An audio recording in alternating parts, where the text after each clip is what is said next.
This is Love Your Villain, where we step into the arena and peel back the mask. The place we stop pretending we're okay and start getting curious about the parts we've been taught to hide. The angry, needy, jealous, anxious, avoidant, addicted, manipulative parts. The part that lashes out or shuts down, pushes love away, isn't broken. It's your story trying to speak. The villain you've been trying to silence is actually the part of you that needs the most love. Here, we don't shame the villain. We listen to it, get raw, intimate, and honest, while practicing being perfectly imperfect. I'm your host, Ila Casselman, and welcome to Love Your Villain. I'm here with beautiful Moriah. For this podcast, we're going to be talking about the early stages of healing. Moriah feels like she's right at the very beginning, and most people don't want to talk about their healing until the end, once they feel like they've healed. But the juicy parts are all at the very beginning as we're moving through it, as opposed to, oh, look at me, I'm healed. Just let it go, I'm healed. Do you know what I mean? Yeah. So first question is, who is your villain? Yeah, good one. Go right in for the villain. It's funny, I was talking with a friend about this last night, trying to really sit with that question of what are your villain parts? I think there's multiple, right? I can describe the villain as this inner gremlin. It just comes out and it's, oh, I don't want to look at that. How does it come out? It's almost like your mind keeps you from trying to figure it out, right? Yeah. And which is interesting. I think for me, it's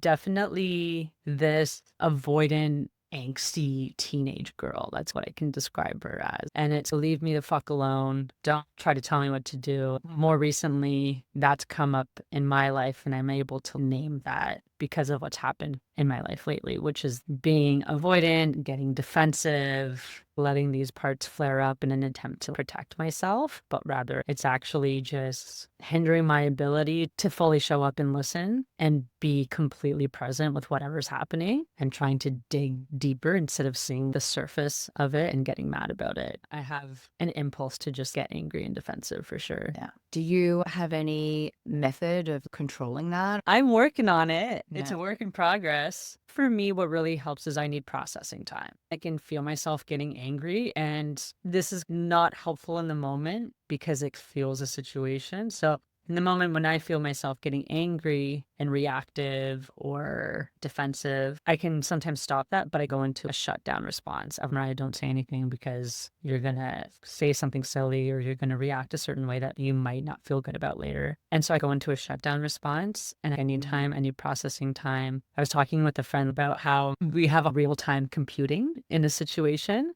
how it's really helpful for us to take the time to process and just go write things down, because in the moment you can't just be like, let me write this down and try to actually figure it out. I found that sharing what I've written has really helped with conveying how I'm actually feeling. So I tend to try to lean on that, but I'm trying to get into the real-time computing state that's more effective, because the processing time leaves time for the other person to fester and to run with stories about me not caring or whatever it is. It's a process of trying to refine my ability to real-time compute. I think it's a nervous system response. Have you heard of fawn and freeze? So you might freeze, so your brain just shuts down. I'm the same. I don't fawn. I'll fight if I need to, but if I'm shocked by the amount of force that's coming out of the other person, as an example, I'll be like a deer in headlight, and then I'll probably explode a little bit because I feel like I've been backed into a corner and I don't really know where to go from there. I'm the same. I have to go away and think about it. The thing I've experienced is that the other person isn't willing to talk about it after the fact. They're like, it's done. No, it's not done. But that seems to be, oh, I've had my vomit. My emotional vomit is out into the ether. I feel better now. Yeah. I don't really care what you have to say. That's your problem now. Yeah. Have you experienced that before? Or? Probably in the past. I can't pinpoint any specific situations. I can understand the situation of someone wanting to just relieve themselves of all emotional turmoil that they've been living with. And it's like trauma dumping, right? I'm going to put it all out there, and now it's out there and I feel better. So bye. Thank you for your services. Yeah. Thanks for being the bucket. Yeah, exactly. Yeah. Okay. Where are you in your healing journey? Yeah. As you said, beginning stages for sure. Last year was a year of recognition. You go through life thinking about all of the things you've been through and you think that you're recognizing it. Oh, yeah, it's happened. But you're just saying this happened instead of understanding what it did to me and how it shaped who I am. That year of recognition was understanding the things that happened in my life, how it shaped who I am, good and bad. Yeah, it was recognizing those things and being, okay, those things happened. Now I'm full grown adult. I'm not going to get mad at anyone about anything, but what do I do now? So this year is stepping more into who I would like to become. I think I've been navigating on autopilot in some ways since my early 20s, since I was a teenager maybe. And more recently, I got laid off. And there were a couple things that really shook my foundation. And I feel like my foundation is almost completely gone. It's a good thing. It's like you get to rebuild. So I'm in a rebuilding stage, and I'm trying to do that as slowly and consciously as possible to make sure that I'm doing things with integrity and that feel aligned to what feels good in my heart instead of doing things that I think I should be doing. It's a slow process and it's very uncomfortable because you still have your day-to-day life and you still have moments where my inner villain comes up and makes me super uncomfortable. Oh, goddamn, I just want to get on with the day without having to look at myself and think about how I want to grow. It's just uncomfortable. You want to do all the things that you can to make sure you're continuously growing, but you also don't want to be beating yourself up either. Yeah. I'm finding a balance right now. Me and my partner are in a separation, and I can't help but go to a place of, wish I did this differently. I wish I did that differently. And I start to paint myself in a light of, oh, you were a very good partner. You were this, you were that. I had a weekend that I just wanted to enjoy myself, and I did. We don't have to be in this serious healing journey all the time. No, It's exhausting. it is exhausting. Yeah. You're in the quiet times, you're in that anyway. You're allowed to have moments of freedom in amongst the chaos or the turmoil of your own emotional existence and experience. Yeah. Especially women, we don't really give ourselves, there's a lot of we should, and why Yes. didn't I, and I should have done this, and Yeah. I could have done it this way, and I should have said this Mhm. way. A lot of self-deprecating, self-loathing. I ruined this relationship, or Yeah. I ruined this experience. All that's really happening is that there's triggers, right, that need to be healed. Typically, we think there's something wrong with being triggered. Like, how dare you trigger me? Can't you see how much pain you've caused me? But the pain was already there. The pain was already there. So, oh no, thank you for showing me again. Yeah, we get triggered as a child. We get triggered all through our teenage years. Yeah. Trying to fit in. Who am I? All of the stories and the tapes and the feelings and sensations that we have during such horrible time. And then we separate from our family and we're like, again, Yeah, who the fuck am I? We're trying on all these different costumes in many ways totally. to see which one fits. It's also practicing how we respond to a trigger is something that I personally have spent a lot of time learning,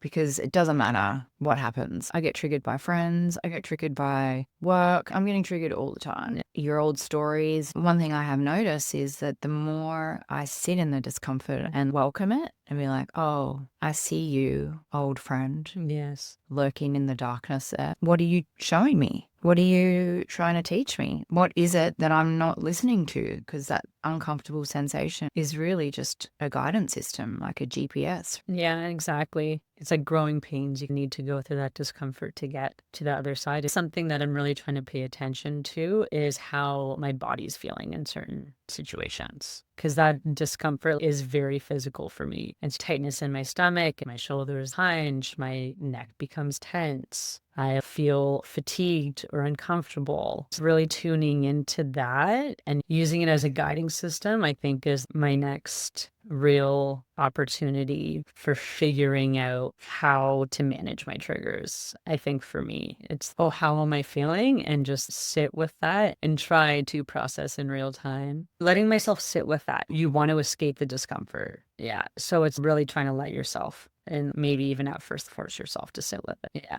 Choosing a day in the week, saying, I'm going to hang out with myself. I'm going to see anybody. You go for a hike, or you can do whatever, sit at the beach, whatever it is. but no booze, no, just you in your own space for a day. And then you just ride out whatever it is that's coming up for you. And then the next day you just can continue life however you want. I believe for myself personally, giving myself the space to wallow in it a little bit. You sift through so many layers, and that can be very overwhelming, especially at first. I really have found writing out exactly how I'm feeling word for word, because the surface stuff isn't actually the real stuff. You get to it right at the end. I'm pissed off at my ex because blah, blah, blah. And then you could write about that, and then you're like, I feel anxious because of blah, blah. And then what's anxiety made up of? Anxiety is just a blanket term of a massive soup of emotion. So what's the anxiety made up of? And then you can pull apart the individual emotions until you get to the core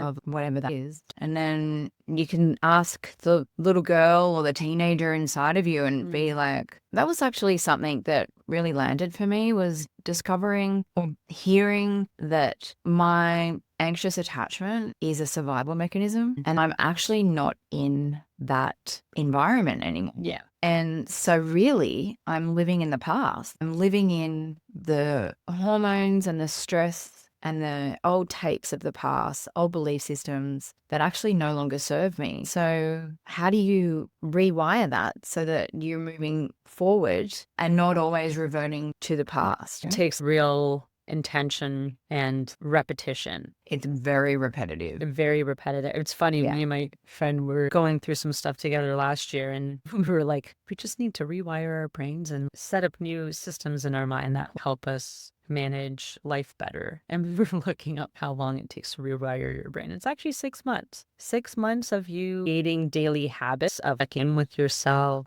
rewriting a script, right? So if you're uncovering your anxious attachment style and what's triggered that and what's come up, you'll probably come back to the same thing again of, oh, this is why it's happening. That's not what's happening anymore. And this is how I can rewrite that. And it's just doing that daily and keep reminding yourself. It's hard. It's hard to do that. Honestly, I was talking about this with a friend yesterday. It's really hard to take a different path. She was describing it in like the context of skiing. It's like you're going to ski in the same groove over and over again because it's going to be nice and fast and you're just going to go straight into the path that you want. You can keep doing that over and over again. To actually go off to the side and create a new path is really hard, and it takes a lot longer, and it's going to be annoying. But then as time goes on, it's easier and easier. Yeah, I'll just use the gym analogy. When you first start working out, you know it's going to be painful. You feel exhausted, you feel tired, you feel emotionally, you feel physically fatigued. If they feel like they're not good at the exercises they're doing or comparing themselves to other people at the gym or whatever it is that you decide you want to start doing in order for a healthier body. First, you're like, this really sucks. You're in a lot of pain. I've had delayed onset muscle soreness so painful before that I couldn't walk. But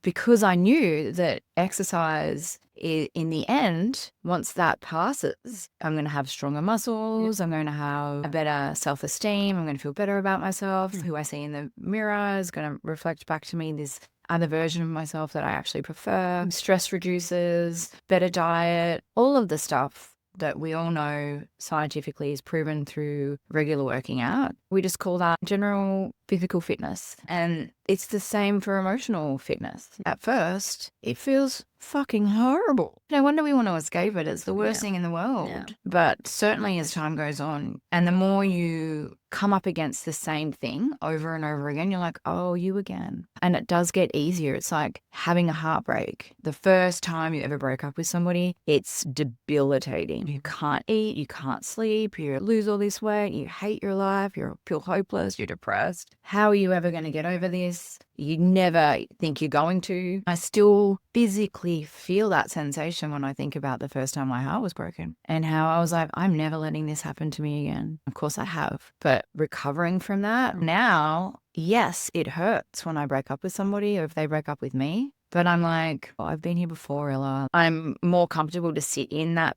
pain and discomfort, and I know that I'm going to come out of it on the other side with some new learnings, That's asking for different and better things. Yeah, that's what I was going to say was like the breakup scenario is actually a really good opportunity for growth, right? Because you're in a relationship where you're constantly trying to make things work and constantly trying to grow and figure out new things that you're not really seeing and try to open up possibilities to what I need to work on. And so when you break up, it provides an opportunity for you to sit with those things. And hopefully this happens in relationship where you can integrate it into your actual daily life. But I think if you do end up in a scenario where you break up, it's a little bit easier because you don't have the constant triggers and things like that. So I think breakups provide an insane opportunity for growth. And when you do the emotional exercises and you keep going through that and you keep being like, oh, okay, I've been here before, I can do this. And you keep reinforcing the good behavior of how to manage your emotions. It's like what you were saying with the working out thing. You start to see the results, the confidence, like how you carry yourself and everything. And when you start to reinforce true, authentic emotional behavior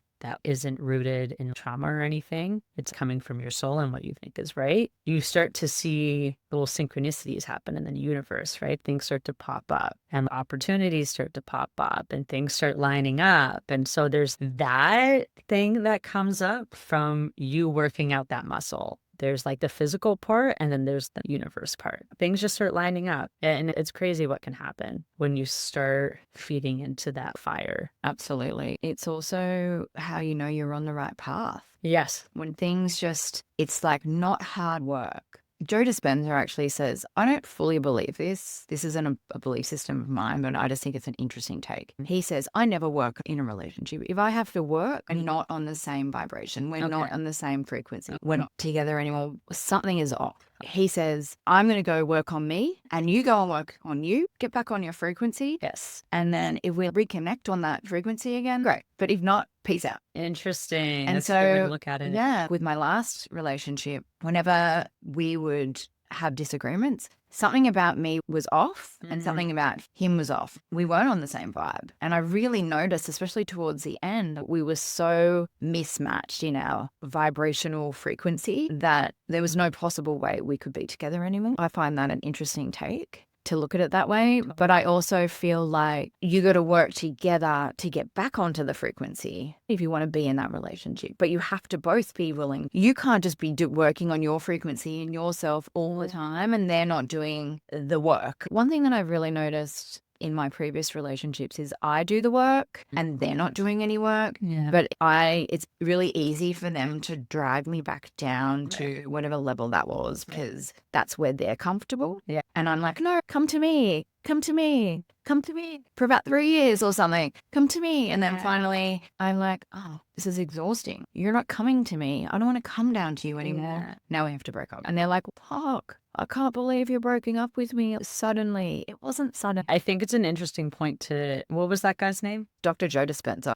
It's interesting to think about the work aspect. If it's work, then I'm out kind of deal. You immediately want to be like, relationships are work though. So what does that mean? But I think it's a good point to bring up of you having to go do your own thing and me do my own thing. And I think the work is making sure that you can show up for yourselves to be able to show up together. Yeah. Because when you can show up together, it doesn't feel like you're meeting resistance. It's something hard to recognize in the moment of, oh, I'm doing things that are abandoning myself in order to try to show up for the relationship. But in the abandoning myself, I'm just creating a cycle that's not going to end up and prepare a resolution in the relationship. It's a crazy time to be in a relationship. Everything will come. And I think for me specifically, even on being in the beginning stages of the healing journey, it feels like a whirlwind to be trying to move through things mindfully on my own in terms of what I need to do for myself. And then also managing a relationship where it's bringing up so much stuff. It felt like relationships are sometimes like a growth boot camp if you're with the right person. Yeah. Absolutely. One of the most life-changing relationships I've ever been in was for sure the most toxic. He just kept continuously showing me my abandonment issue, which is definitely my core wound. Yeah. And is the home of my anxious attachment. And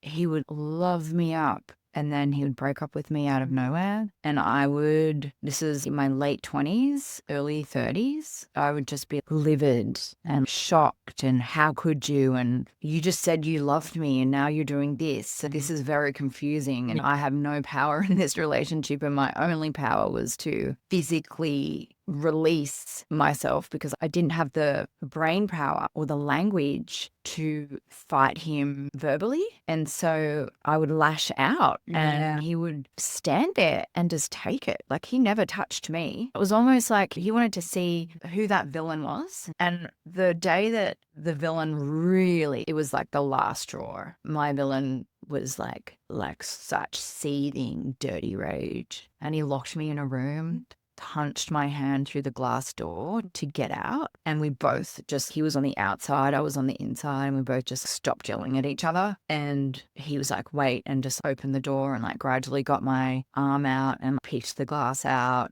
and wrapped it up. And then he said, I'm going to the living room. And I said, cool. And I sat on the bed like, just who have I become? And then I went out to him and I was like, I'm moving out. We're ending this. And he said, yeah, I think that's a good idea. And I got in the car, I drove into town, and I went to a coffee shop, which I never usually go to. I don't even know why I decided the universe is doing its work. So I sit down, and my friend who I'd lived with before, we went to school together, we'd worked together. She was working in that cafe and she was just about to finish work. She was like, I'll grab a coffee and I'll sit down and have coffee with you. And then she was like, hey, what are you doing? And I told her, and she was like, we've got a flatmate that's moving out on this weekend. And so I moved in. Yeah, see? And the interesting part of this story is we stayed together. We got back together, but something in my brain switched. And I need to learn to be in a relationship on my own so that I don't feel abandoned every time he wants to go and do something without me. Or if he needs space, I'm doing the anxious thing, which is lean in, lean in. What do you mean you don't want to hang out with me? What do you mean you want to hang out with yourself? Because I was so grossed out by my own energy. I don't want to hang out with me. Which, of course, then why would anyone else want to hang out with me if I don't want to hang out with me? And I learned by staying with him how to be in a relationship without needing him all the time or getting FOMO. Or also I was at university, so I could direct my energy. Yes. We broke up after about 3.5 years of being together. He was stagnant and I grew. I still always think that he, in many ways, my soulmate, and I have so much love and actual respect for going through that process. And a lot of people might feel a little triggered by me saying that because we're going to look at him being very abusive toward me. And emotionally he was 100%, but I was physically abusive toward him. Sure, if he wasn't verbally or emotionally abusive, I probably wouldn't have retaliated in that way. But the point is that it was always in me. And so that part of me needed to come out so I could look at that version and decide if I want to continue on this path or if I want to choose another path, right? Yeah, exactly. So I have no fear of the villain at all. I think the villain has a lot of power. The villain in us is screaming to come to the consciousness and see me for who I am. Show me to the world. I am the one who will stick up for you. That violent version of me was just sticking up for me. I now have the choice of whether or not I ever want to bring that version of me out. Of course not. That part of me is definitely put to rest, but I know it's there. But what you're saying is that sheer power is there, and it's our job to harness and use it in a way that feels productive and not productive, but feels more in line with how we want to carry ourselves in the world. Yeah. That's where the real magic can be, is like when you can own that part. For me, it's like the defensive, angry, angsty teenager that just wants to have their way. But it's, oh no, you're actually trying to stick up for trying to be your authentic self. So how can you bring that power in to stand in yourself in a way that feels like respective of the other person and compassionate at the same time, to be able to feel good about how you've been in a situation? That's the ticket. Yeah. When we get defensive, we are trying to protect or not want to take responsibility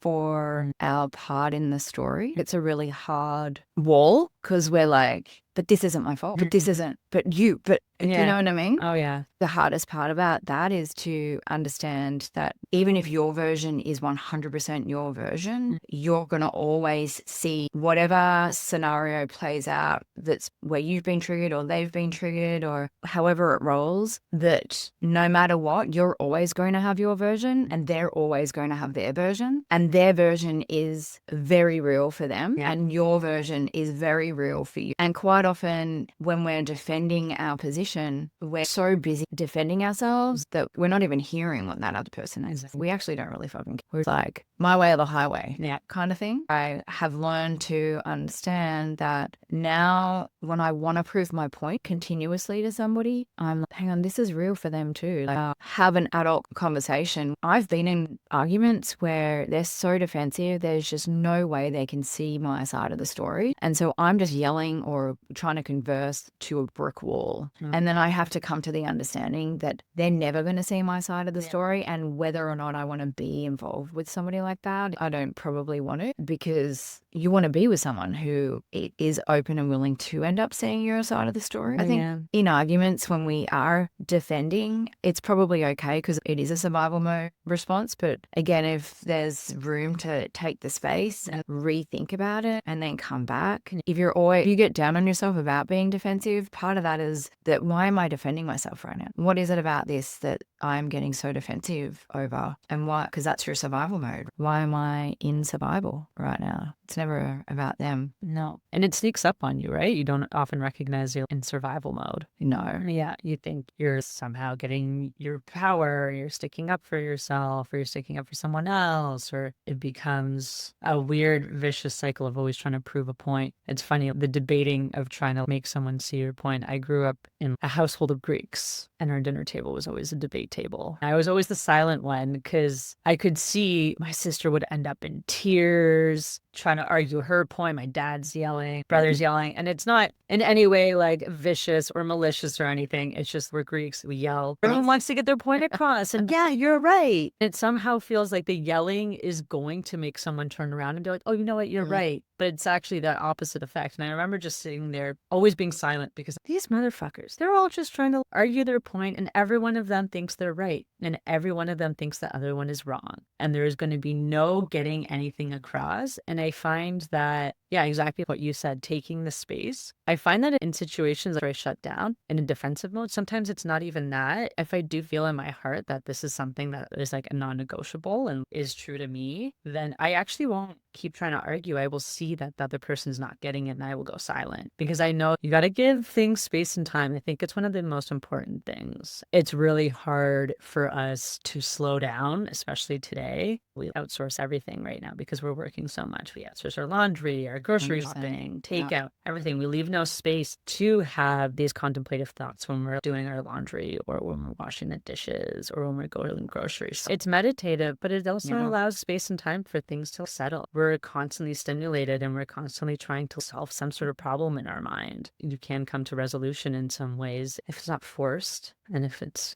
given some spaciousness. That's when the real epiphanies and aha moments and the light bulb switches on, is when you've given yourself mental freedom to allow the right thoughts to come in, and the healing thoughts, which I think is what meditation's all about. Really, it's just sitting in your own energy. It's not letting anyone else's energy penetrate your way of being and mixing up your inner compass. I think it's what you were saying. Go spend a day on your own, journal, and if you just spend a little bit of time with yourself every day. It's the one major activity resistance, I feel like, for most humans, is giving themselves alone time. Is, like I was saying before, I don't want to fucking hang out with myself. What will I find out? I remember when I first moved here and people would be like climbing mountains and running and biking and then swimming and then playing golf and then hanging out with people. And I'm like, oh my God, this just sounds like the most exhausting experiences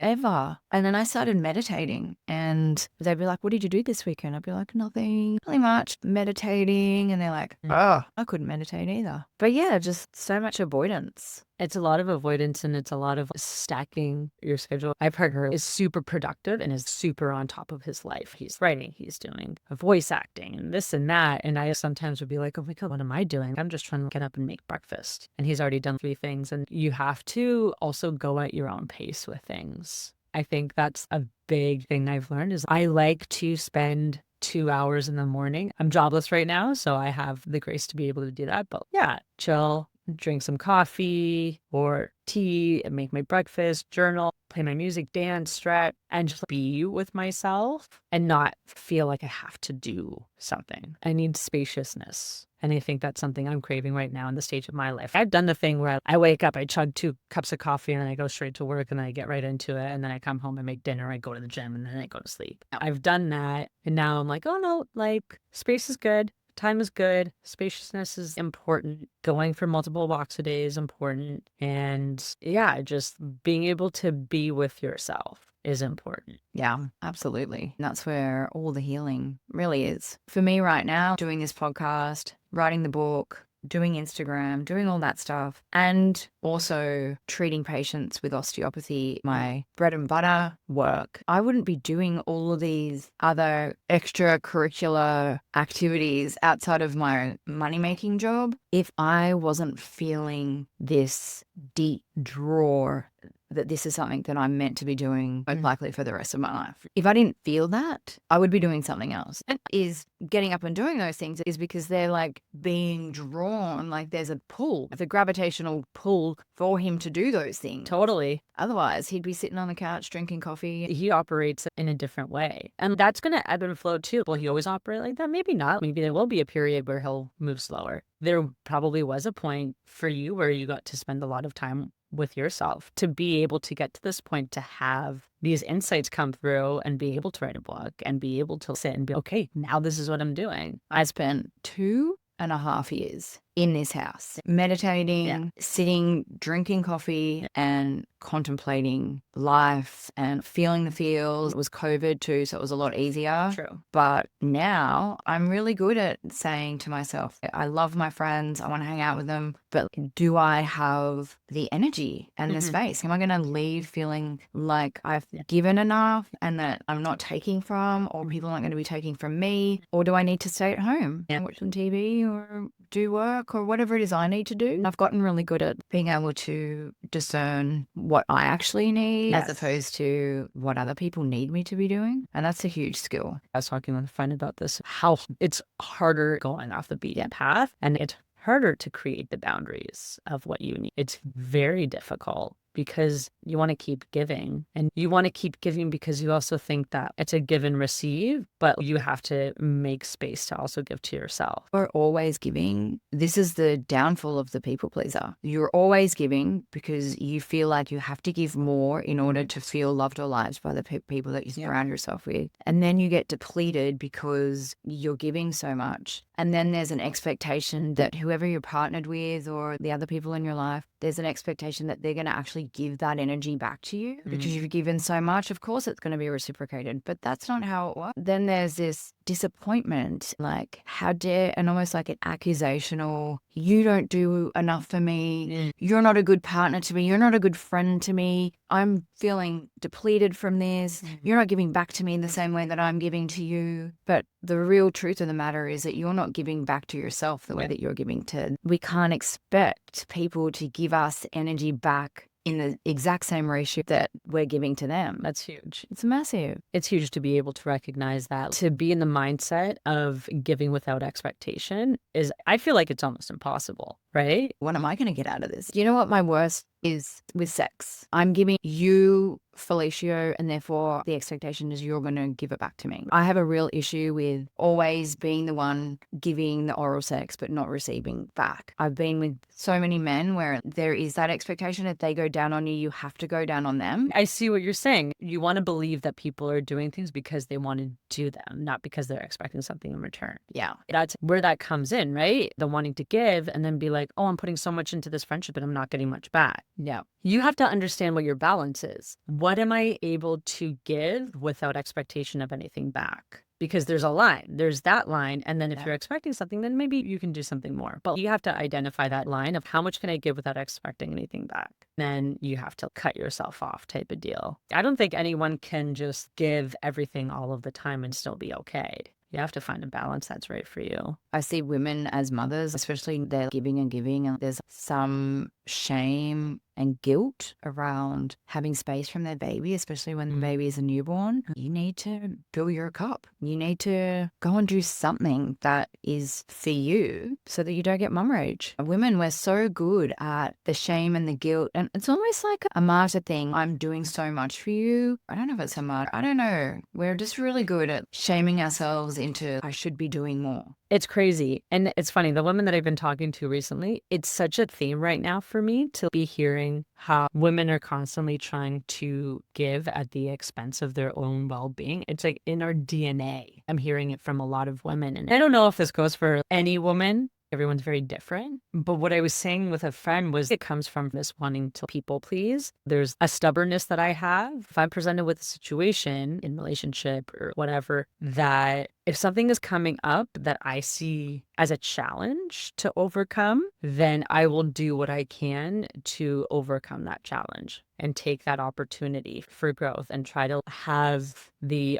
opportunity to look at myself, get some perspective, and think about what I can do differently. I don't know if this goes for all women, but there is this internal instinct to be like, how can I rise above this? When you're doing like your people pleasing thing and you're trying to give, in that process, there's something happening. There's some sort of resistance or something that you feel like you need to do something. And it's almost, I need to rise above this. And then I need to try to figure out how to give even in moments where it feels hard. It's hard for women to also be like, no, and set that boundary because we've been so conditioned to always be Submit. We've Been controlled. and to be nice. Yep. And be a good girl. Don't cause disruption. Don't be too much hard work. Yeah. Oh no. Don't act like a crazy bitch. Women like literally getting diagnosed for hysteria and being put on Valium.